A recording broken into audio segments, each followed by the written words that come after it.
In Chapter 10, Luna Lovegood, Harry woke up to a lot of commotion in the house as they were getting ready to go back to Hogwarts and hop on the Hogwarts train. Pretty sure they were late or about to be late. And there was a lot of things going on because they had to go in different parties. They had to arrive in different parties just because of the higher security, and Harry needed basically his own guards for him to get there. So he went with Mrs. Weasley, and they just walked to the train station. Everyone else arrived separately with different people patrolling them, and Sirius came along as well in dog form, which they later realized was probably not a good idea, but he was kind of there to keep probably like an emotional support dog for Harry, and Harry did enjoy his company. So got the train. Ron and Hermione went off to the perfect section because they had to go and have their meeting or whatever. And so Harry and Ginny went on to look for a car, and they ran into Neville, who was by himself, who didn't want to sit in the car that was open, which had a surprise occupant in it, and that ended up being Luna.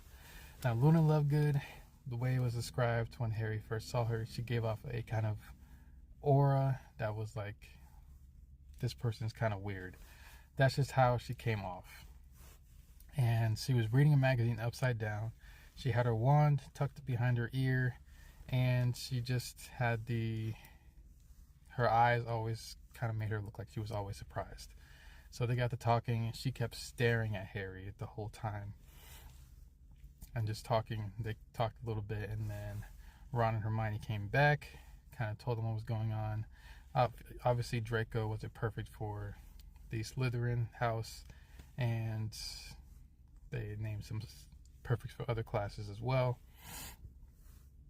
And Draco stopped by the car, to make his usual rounds to try to bully Harry Potter, which he just ended up getting yelled at and getting kicked out of the car after making some joke about a dog, which means he probably saw Sirius in dog form and just trying to make a joke about that.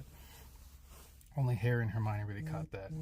And then when they got to the train station, they noticed Hagrid was not there, and they were worried about where Hagrid was and all that. And they got into their stagecoach, which would take them to the castle. And Harry noticed that he could see the horses. He usually didn't see the horses, but he could see the horses this time.